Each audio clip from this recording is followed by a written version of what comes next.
বঙ্কিমচন্দ্র চট্টোপাধ্যায়ের সেই অদ্ভুত চরিত্র কমলাকান্ত চক্রবর্তী, মানে আফিমের নেশায় বুঁদ হয়ে যিনি জগৎটাকে দেখতেন একেবারে অন্য চোখে।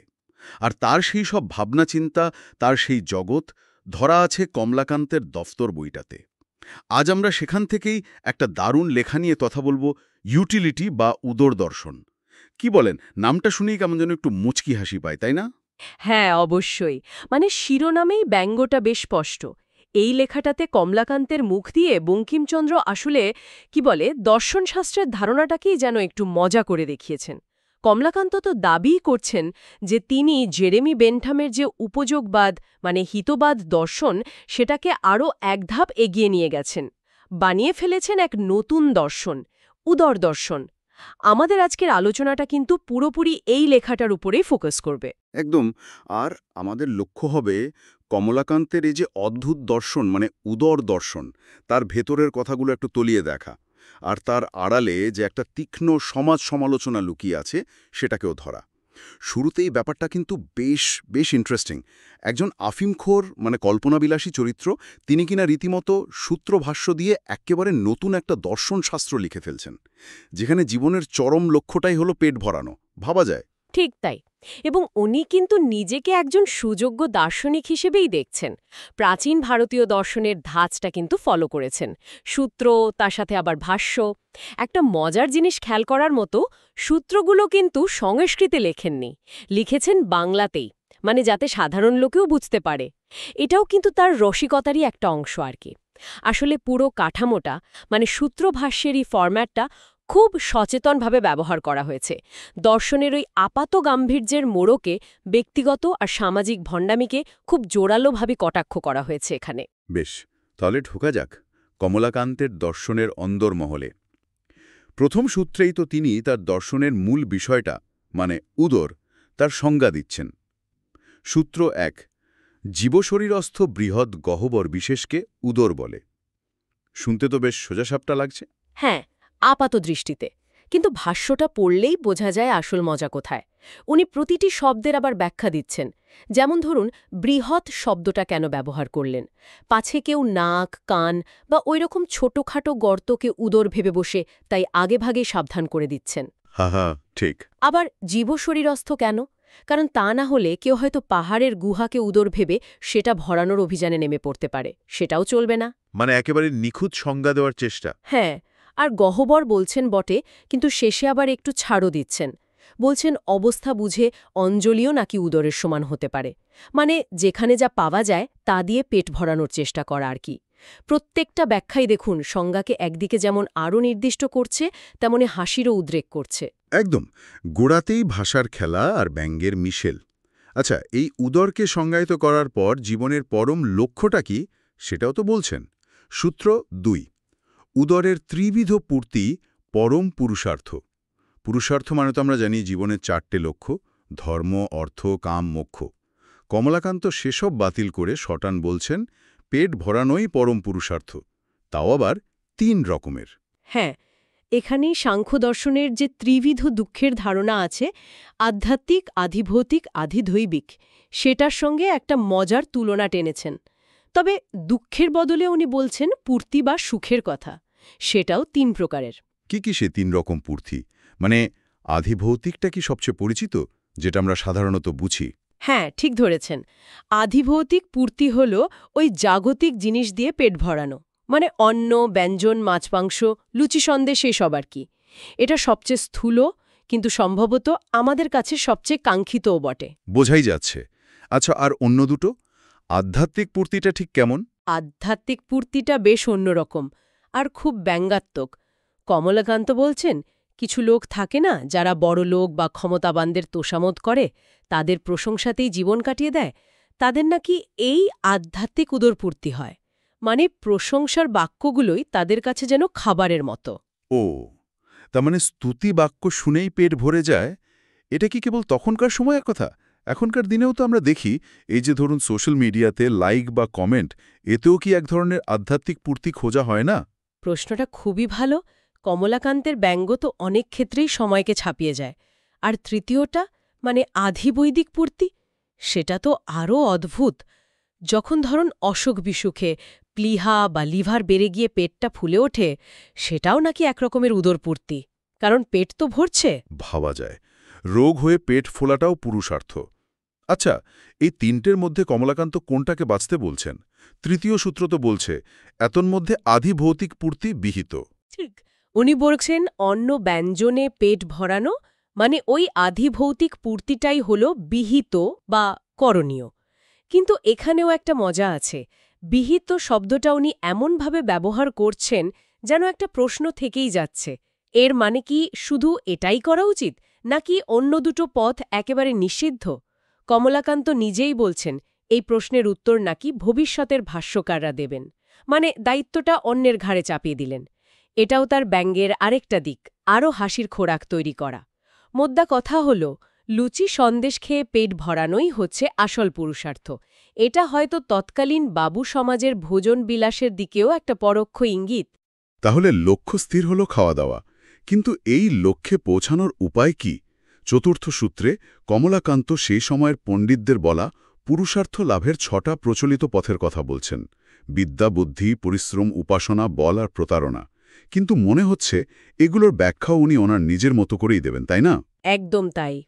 প্রচলিত ধারণাগুলোকে একেবারে যা তা করে ছেড়েছেন তার ব্যঙ্গাত্মক সংজ্ঞায়। যেমন ধরুন বিদ্যা। কমলাকান্ত প্রশ্ন তুলছেন, বিদ্যা মানে কি শুধু বই পড়া জ্ঞান, নাকি আজকালকার মতো খবরের কাগজে বা বইতে দুটো লাইন লিখে ফেলতে পারলেই বিদ্বান হয়ে গেল? তার ফাইনাল কথাটা অবশ্য আরও মজার। বাঙালির বিদ্যা নাকি কুমিরের সাঁতার কাটার মতো, ওটা জন্ম থেকেই থাকে, আলাদা করে শেখার দরকারই পড়ে না। হ্যাঁ হ্যাঁ হ্যাঁ, তার মানে 19 শতকের ওই শিক্ষিত বলে নিজেদের জাহির করার সমাজের ভেতরকার ফাঁপা দিকটাকেই খোঁজা দিচ্ছেন। হ্যাঁ, স্পষ্টতই। মানে পাণ্ডিত্য নয়, শুধু লেখার ক্ষমতাটুকুকেই বিচ্ছেন। এটা হয়তো আজকের দিনও অন্য চেহারায় সত্যি। আচ্ছা, তাহলে বুদ্ধির ব্যাখ্যাটা কিরকম দিয়েছেন? বুদ্ধি হলো সেই জিনিসটা যেটা দিয়ে নাকি তুলাকে লোহা আর লোহাকে তুলা বলে চালানো যায়। মানে বাস্তবকে বিকৃত করার ক্ষমতাই হলো বুদ্ধি। আর এই জিনিসটা নাকি পৃথিবীতে সবথেকে বেশি পরিমাণে আছে, কারণ কেউই স্বীকার করে না যে তার বুদ্ধি কম। প্রত্যেকেই নাকি নিজের বুদ্ধির ভাণ্ডার নিয়ে মনে মনে খুব খুশি। অনেকটা কৃপণের জমানোর টাকার মতো, একা একা দেখে আনন্দ পায় কিন্তু অন্যকে বুঝতে দেয় না। বাহ, আত্মতৃপ্তি আর আত্মপ্রবঞ্চনার কি সাংঘাতিক ছবি! এরপর আসছে পরিশ্রম। বাঙালি বাবুদের কাছে পরিশ্রম মানে কি ছিল কমলাকান্তের চোখে? কমলাকান্তের ভাষ্যমাতে পরিশ্রম মানে হল ঠিক সময়ে গরম ভাত খাওয়া, তারপর একটু ঘুমিয়ে নেওয়া, বিকেলে একটু হাওয়া খেয়ে আসা, তামাক টানা, আর সন্ধেবেলা গিন্নির সঙ্গে একটু গল্পগুজব করা। এইগুলোই নাকি খুব গুরুতর পরিশ্রমের কাজ। এখানে তো আর কোনো রাখঢাক নেই। 19 শতকের নব্যবাবু সমাজের কর্মবিমুখতা আর আলসেমিকে সোজাসুজি বিধছেন। শুনে তো হাসিই পাচ্ছে, কিন্তু ব্যঙ্গটা যে কি ধারালো! আচ্ছা, এরপরের উপায় হলো উপাসনা। এটার মানে কি শুধু ঠাকুর পুজো? না না, এখানে উপাসনা মানে হল ক্ষমতাবান লোকেদের তোষামত করা, মানে চামুচাগিরি আর কি। কমলাকান্ত এর ভেতরের ভণ্ডামিটাকেও দারুণভাবে ধরেছেন। ধরুন, কোনো পাওয়ারফুল লোকের সত্যি সত্যি কোনো দোষ আছে, আপনি যদি সেটা বলেন তাহলে সেটা হবে নিন্দা। কিন্তু যদি তার দোষ না থাকা সত্ত্বেও আপনি দোষ খুঁজে বার করে বলেন, সেটা নাকি হয়ে যাবে স্পষ্টবাদিতা বা রসিকতা। ওয়াহ! উল্টো দিকেও একই রকম, লোকটার যদি কোনো গুণ নাই থাকে কিন্তু আপনি তার গুণের প্রশংসা করেন, তবে সেটা হলো ন্যায়নিষ্ঠতা। আর যদি সত্যি সত্যিই গুণ থাকে, তখন তার প্রশংসা করাটা হয়ে যায় নিছক উপাসনা বা চাটুকারিতা। মানে সত্যি মিথ্যেটা বড় কথা নয়, কার ক্ষমতা বেশি আর পরিস্থিতি কেমন সেটাই আসল। মানে তোষামোদের পুরো আটটাকেই যেন ব্যবচ্ছেদ করে দেখালেন। এরপর বল, শক্তি বা বল প্রয়োগকে কমলাকান্ত কিভাবে দেখছেন? ওনার মধ্যে বল মানে কিন্তু ওই মাসল পাওয়ার নয়। এর মানে হল লম্বা চড়া ফাঁকা আওয়াজ করা, চোখ পাকানো, খুব চিৎকার করা, কথার মধ্যে হিন্দি ইংরেজি মিশিয়ে বলা আর থুতু ছেটানো। কি কাণ্ড! হ্যাঁ, আরও আছে। দূর থেকে কিলচর লাথি নাড়ার ভঙ্গি করা, আর যেই মনে হলো বিপদ আসছে অমনি সেখান থেকে দৌড়ে পালানো, যাকে বলে একেবারে ফাঁপা বীরত্ব। এর আবার 6টা প্রকারভেদও উনি বের করেছেন। মৌখিক মানে গালিগালাজ, হাস্ত মারার ভঙ্গি করা, পাদ পালানো, চাক্ষুষ কেঁদে কেটে কাজ হাসিল করা যেমন বাচ্চারা করে, ত্বচ মার সহ্য করার ক্ষমতা মানে গায়ে না মাখা আর কি, আর মানস মনে মনে হিংসা করা। বাহুবলের নামে যে এত রকম ফাঁকিবাজি চলতে পারে সব ধরে ফেলেছেন। সামান্য হেসে তাহলে ষষ্ঠ আর শেষ প্রচলিত উপায় হল প্রতারণা। এখানে কাদের প্রতারক বলছেন কমলাকান্ত? এখানে উনি কয়েক ধরনের লোকের কথা বলছেন যাদের লোকে সাধারণত প্রতারক ভাবে বা যাদের কাজে প্রতারণার গন্ধ পায়। প্রথমত দোকানদার বা ব্যবসায়ী, কারণ খদ্দের পয়সা দিয়ে জিনিস কিনেও প্রায়ই ভাবে ঠকে গেলাম। দ্বিতীয়ত চিকিৎসক বা ডাক্তার, রোগী যখন সেরে ওঠে তখন নাকি ডাক্তারের পয়সা দেওয়ার সময় রোগীর মনে হয়, আরে আমি তো নিজেই সেরে যেতাম, ডাক্তারটা শুধু শুধু পয়সা নিল। হ্যাঁ, এটা কিন্তু সত্যি অনেক সময়ই হয়। আর এরা যে আসলে প্রতারক তার সবচেয়ে বড় প্রমাণ নাকি এটাই যে এরা কাজ করে দেওয়ার বদলে টাকা চায় না। কি অদ্ভুত যুক্তি দেখুন! যারা নিঃস্বার্থ সেবার কথা বলে তারাই সবচেয়ে বড় প্রতারক, কারণ তারা অর্থের বিনিময়ে কিছু দিচ্ছে না। এটা তৎকালীন কিছু ধর্ম ব্যবসা করা ভণ্ডদের প্রতি সরাসরি আক্রমণ। অর্থাৎ একদম উল্টো দিক থেকে যুক্তি দিয়ে সামাজিক ভণ্ডামিটাকে ধরছেন। বেশ, এই ৬টা উপায়ের এমন মজার কিন্তু ধারালো ব্যাখ্যা তো শুনলাম, কিন্তু এরপরেই কমলাকান্ত একটা বড়সড় ধাক্কা দিচ্ছেন। বলছেন এগুলো দিয়ে নাকি আসল কাজটা মানে পেট ভরানো সেটাই হয় না। পঞ্চম সূত্র তো তাই বলছে, এই ষড়বিধ উপায়ের দ্বারা উদরপূর্তি বা পুরুষার্থ অসাধ্য। ঠিক, উনি বলছেন এই যে এতগুলো প্রচলিত পথ, বিদ্যা, বুদ্ধি, পরিশ্রম, উপাসনা, বল, প্রতারণা, এগুলোতে জীবনের আসল লক্ষ্য মানে উদরপূর্তি সেটা নাকি সম্ভবই নয়। আর এর সপক্ষে উনি কিছু প্রমাণও দিচ্ছেন, সেগুলো চূড়ান্ত ব্যঙ্গাত্মক আর ১৯ শতকের বাঙালি সমাজকে নিয়ে। উনি প্রশ্ন তুলছেন, বিদ্যা দিয়ে যদি পেট ভরত, তাহলে বাংলা খবরের কাগজের লেখকদের এত অভাব কেন? তাদের তো প্রায়ই নুন আনতে পান্তা ফুরোয় অবস্থা। বুদ্ধি খাটিয়েই যদি পেট ভরত, তাহলে গাধা কেন মনিবের জন্য বোঝা বইবে? সে তো বুদ্ধি খাটিয়ে আরাম করত। ঠিক। পরিশ্রম করলেই যদি বড়লোক হওয়া যেত, তাহলে বাঙালি বাবুরা ভালো ভালো কাজ ছেড়ে কেরানিগিরি করতে যায় কেন? এখানে সম্ভবত সরকারি চাকরির প্রতি বাঙালির যে একটা অদ্ভুত টান, সেটাকেই কটাক্ষ করা হচ্ছে। আচ্ছা। উপাসনা বা তোষামত করলেই যদি কাজ হতো, তাহলে সাহেবরা কমলাকান্তকে একটু অনুগ্রহ করে না কেন? তিনি তো এত সুন্দর স্তুতি করতে পারেন। এটা যেন কমলাকান্তের নিজের অবস্থার উদাহরণ। নিজের কথাই বলছেন। হ্যাঁ, আর বল দিয়েই যদি সব জয় করা যেত, তবে আমরা এখানে সম্ভবত বাঙালি জাতিকে ইঙ্গিত করছেন, প্রায়শই মার খাই কেন বা পিছিয়ে থাকি কেন। আর যদি প্রতারণা দিয়েই সব হতো, তাহলে মদের দোকান মাঝে মাঝে ফেল করে কেন?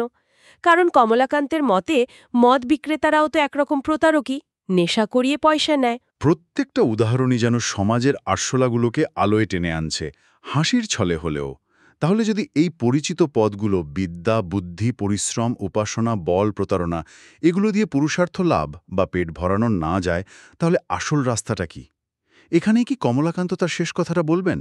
ষষ্ঠ সূত্র তো বলছে উদরপূর্তি বা পুরুষার্থ কেবল হিত সাধনের দ্বারা সাধ্য। হ্যাঁ, এই হিত সাধন বা পরের উপকার করার যে ধারণা, এর মধ্যেই কমলাকান্ত তার সবচেয়ে মোক্ষম ব্যঙ্গটা রেখেছেন। তিনি দেখাচ্ছেন কেমন করে এই হিত সাধনের নাম করেই আসলে লোকজন নিজেদের পেট ভরায়। উনি উদাহরণ দিচ্ছেন, দেখুন, ব্রাহ্মণ পণ্ডিতরা কানে মন্ত্র দিয়ে বা শাস্ত্র আওড়ে সাধারণ মানুষের হিত করেন, আর তার বদলে নিজেরা প্রচুর দান সামগ্রী, ভোজ্যবস্তু পান। ইউরোপীয় জাতিরা পৃথিবীর নানা জায়গায় গিয়ে অসভ্য বন্য জাতিদের হিত করেছে। উপনিবেশবাদের এর চেয়ে স্পষ্ট সমালোচনা আর কি হতে পারে? মারাত্মক কথা। রুশরা তখন মধ্য এশিয়ায় ঢুকে সেখানকার মানুষের হিত করছিল। বিচারকরা আদালতে বসে বিচার করে দেশের হিত করছেন, আর তার বদলে মোটা মাইনে পাচ্ছেন। আর লেখকরা তারা বই বা খবরের কাগজ লিখে দেশের হিত করছেন, তা সে বই লোকে কিনুক বা না কিনুক। এখানে লেখকদের আত্মতুষ্টিকেও একটু খোঁচা দেয়া হয়েছে। আর কমলাকান্তের মতে এ সব ধরনের হিত সাধকদেরই নাকি প্রচুর পরিমাণে উদরপূর্তি বা পুরুষার্থ লাভ হচ্ছে। মানে পরের উপকার করার একটা মুখোশ পরে আসলে নিজের স্বার্থ গোছানো বা আক্ষরিক অর্থেই পেট ভরানো চলছে। ১৯ শতকের ওই সময়ে দাঁড়িয়ে উপনিবেশবাদ বা দেশের ভেতরের নানা শোষণের দিকে এমন সরাসরি ইঙ্গিত সত্যি ভাবা যায় না। আর এই যুক্তির পথ ধরেই কমলাকান্ত তার শেষ সিদ্ধান্তে আসছেন। সূত্র ৭, অতএব সকলে দেশের হিত সাধন করো। ঠিক, এই শেষ সূত্র দিয়ে উনি যেন এটাই প্রতিষ্ঠা করলেন যে তার নিজের বানানো উদর দর্শন আর জেরেমি বেনথামের হিতবাদ দর্শন আসলে একই জিনিস, দুটোই এক। কারণ হিতবাদও তো বলে সবচেয়ে বেশি লোকের সবচেয়ে বেশি হিত বা উপকার করতে, আর কমলাকান্ত ঘুরিয়ে পেঁচিয়ে দেখালেন ওই হিত সাধন করলেই সবচেয়ে ভালোভাবে নিজের উদরপূর্তি বা স্বার্থসিদ্ধিটা হয়। তাই সবাইকে হিতসাধন করতে বলাই হল সবচেয়ে ভালো পরামর্শ।